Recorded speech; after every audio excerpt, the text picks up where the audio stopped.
Welcome to strategy. आज हम एक स्ट्रैटेजी पे डिस्कस करेंगे। जैसा कि आप सब जानते हैं कि आपके बोर्ड्स के एग्जाम सिर पर है, तो आज हम आपको बताएंगे कि आप लिमिटेड तैयारी में 90% प्लस मार्क्स कैसे स्कोर कर सकते हैं। और मैंने अपने समय पर 93% मार्क्स को कैसे स्कोर किया था, वो भी मात्र 15 से 20 दिन के अंदर। उसके पहले मैं भी बहुत ज़्यादा विद्वान छात्र नहीं था कि मैं 24 घंटे पढ़ रहा हूँ।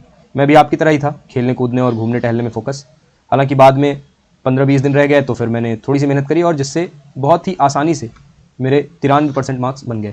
और आज मैं वही सब चीज़ें आपको बताऊंगा जो मैंने अपने पेपर राइटिंग में, अपने आंसर राइटिंग में यूज़ किया था, और उससे आप भी बहुत ही आसानी से 93% या फिर एटलीस्ट 90% तक बहुत ही आसानी से पहुंच सकते हैं। तो चलिए शुरू करते हैं बिना देर के।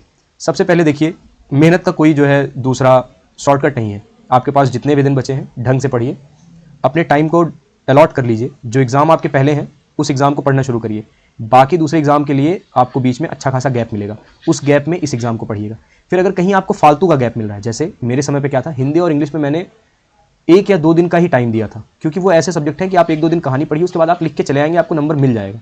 और हिंदी इंग्लिश ग्रामर में बहुत कम मार्क्स के आते हैं। आप पीवाईक्यू उठा के देखिए, आप प्रैक्टिस पेपर्स उठा के देखेंगे तो आप समझ जाएंगे कि बहुत कम मार्क्स के जो है हिंदी इंग्लिश ग्रामर से आ रहे हैं। तो ग्रामर पे उतना फोकस मत करिए, ज़्यादा लिटरेचर पे ही करिए, क्योंकि मोस्टली मेजॉरिटी के मार्क्स आपको लिटरेचर ही देगा। उसके बाद जो फालतू का गैप आपको एक्स्ट्रा मिल रहा है हिंदी या इंग्लिश के पेपर में, उसको आप मैथ्स या साइंस की तरफ डाइवर्ट करिए और मैथ्स और साइंस के चैप्टर्स पहले पढ़ लीजिए या रिवाइज कर लीजिए। उसके अलावा जब आप एग्जाम में बैठते हैं तो सबसे पहले पानी पीजिए। आपको 15 मिनट का समय मिलता है क्वेश्चन पेपर को पढ़ने का, और 15 मिनट का समय मिलता है लगभग आपको अपने डिटेल्स भरने का। तो जो भी आपको एक्स्ट्रा समय मिल रहा है वहाँ पर, उसको उसी काम के लिए यूटिलाइज करिए जिस काम के लिए दिया गया है। आप क्वेश्चन पेपर पढ़ने का समय मिल रहा है तो क्वेश्चन पेपर पढ़िए। उसके बाद जो क्वेश्चन आपको 100% आते हैं उन क्वेश्चन को पहले अटेम्प्ट करिए। जैसे क्वेश्चन नंबर 1 में 5 पार्ट है, A B C D E F। तो आपको हमेशा स्कूल में बोला जाएगा कि सब एक साथ करो, सब एक साथ करो। कोई ज़रूरी नहीं है। आप 1 का A यहाँ करिए, 1 का B यहाँ करिए, फिर आप लास्ट में 1 का C D E F करिए, कोई दिक्कत नहीं है। या फिर आप ऐसा कर सकते हैं कि आपको पता है कि इसमें 4 लाइन या 5 लाइन ही लिखना है, तो आप एक काम करिए, 1 का A आपने किया, आपने देखा कि इतनी दूर में 1 का A हो गया है, 1 का B आपको नहीं आता लेकिन C D E F आता है, तो आप एक काम करिए, 1 के B के लिए इतना जगह छोड़ दीजिए, फिर D E F करिए। अगर ये जगह थोड़ा ज़्यादा ही छोड़िएगा, क्योंकि अगर ये जगह आपको ज़्यादा थोड़ी सी 2-4 लाइन एक्स्ट्रा के बच गए तो कौन से आपके पैसे लग रहे हैं। वहाँ पे कुछ 1-2 लाइन एक्स्ट्रा लिख दीजिएगा, 1-2 पॉइंट्स एक्स्ट्रा डाल दीजिएगा अगर आपके पास टाइम बचेगा। या फिर अगर नहीं होता है तो कोई दिक्कत नहीं है, आप कहीं पे भी लिख सकते हैं। 1 का A यहाँ लिखिए, 1 का B यहाँ लिखिए, 1 का C यहाँ लिखिए, D E F आप एकदम एग्जाम के लास्ट में करिए। तो आपको कोई एकदम हार्ड एंड फास्ट रूल नहीं है कि ये क्वेश्चन मुझे यही करना है, ये क्वेश्चन अब नहीं आता तो आगे क्वेश्चंस में मैं कैसे जाऊँ, नंबर कट जाएंगे। ये सब चीज़ें जो है जब हम छोटे रहते हैं तो बहुत ही ज़्यादा हमारे दिमाग में ये सब चीज़ें रहती हैं और हम उतना समझ नहीं पाते। तो आपको कोई भी लोड लेने की ज़रूरत नहीं है। फिर दूसरा पॉइंट जो आपका है वो ये है कि सबसे पहले आपको जो कॉपी मिलेगी, मान लीजिए कॉपी कुछ इस फॉर्मेट की है, कॉपी आपकी कुछ ऐसी है, तो सबसे पहले आप ये करिए कि दोनों तरफ लाइंस खींच लीजिए। उसके बाद आप यहाँ पे लिखेंगे क्वेश्चन नंबर 1, यहाँ पे लिखेंगे A पार्ट ऐसे, फिर आप आंसर लिखिए, फिर क्वेश्चन नंबर 1 का B पार्ट आंसर लिखिए, फिर यहाँ पे question number 2 A part answer लिखिए, और क्वेश्चन नंबर 2 का B आंसर ऐसे करके लिखिए।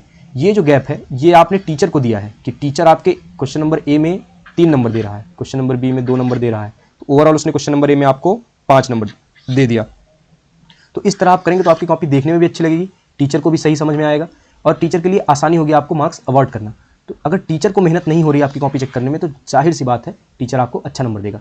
अगर टीचर को आपने मेहनत करा दिया, क्योंकि हर कॉपी के उसको पैसे मिल रहे हैं और उसको रोज़ का टारगेट पूरा करना है, कितनी कॉपी तो चेक ही चेक करनी है और लगातार बैठ के, तो उसके दिमाग में बहुत प्रेशर रहता है।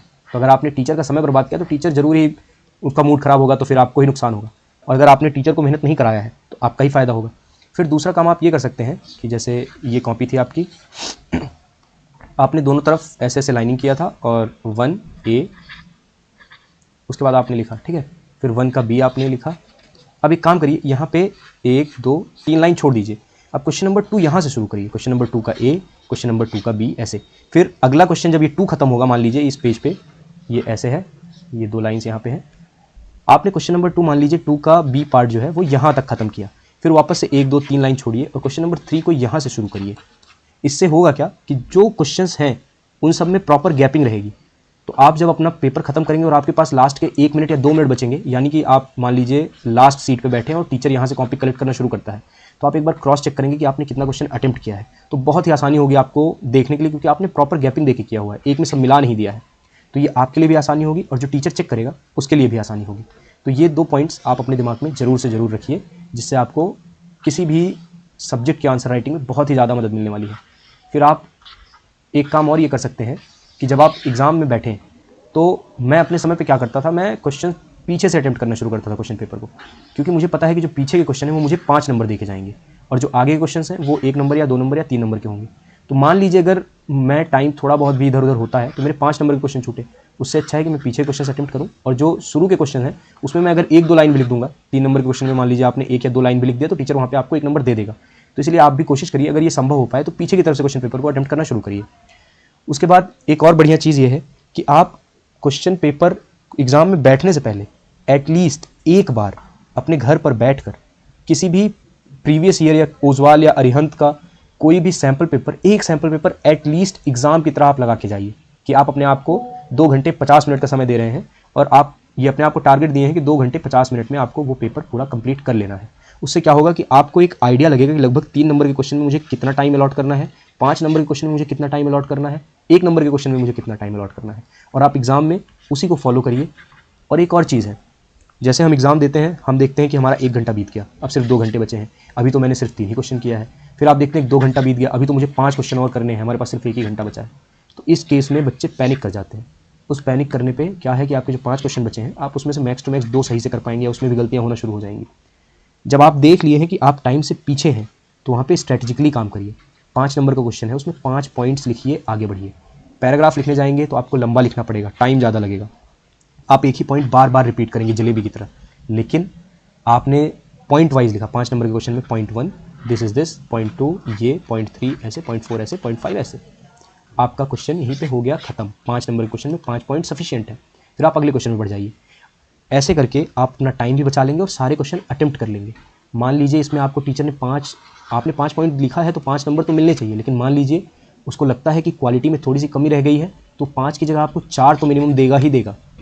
और आप जो 5 क्वेश्चन हैं जहाँ पे आप 3 ही अटेम्प्ट करने वाले थे, 10 नंबर का 2 क्वेश्चन छूट जाता, वहाँ पे आपको बहुत ही आराम से 25 में से 20 नंबर मिल जाएंगे। तो ये कुछ पॉइंट्स हैं जो आप अपने दिमाग में रखिए, जिससे आपका जो बोर्ड का पेपर होगा बहुत ही आसानी से हो जाएगा। आप सबको आपके बोर्ड के एग्ज़ाम के लिए बेस्ट ऑफ लक। और मेरी एक चीज़ ये याद रखिए, किसी भी सिचुएशन में पैनिक नहीं करना है। क्वेश्चन आता है, क्वेश्चन नहीं आता, क्वेश्चन हो रहे हैं, क्वेश्चन नहीं हो रहे हैं, कोई बात नहीं, पैनिक नहीं करेंगे आप तो लास्ट तक कुछ ना कुछ हो ही जाएगा।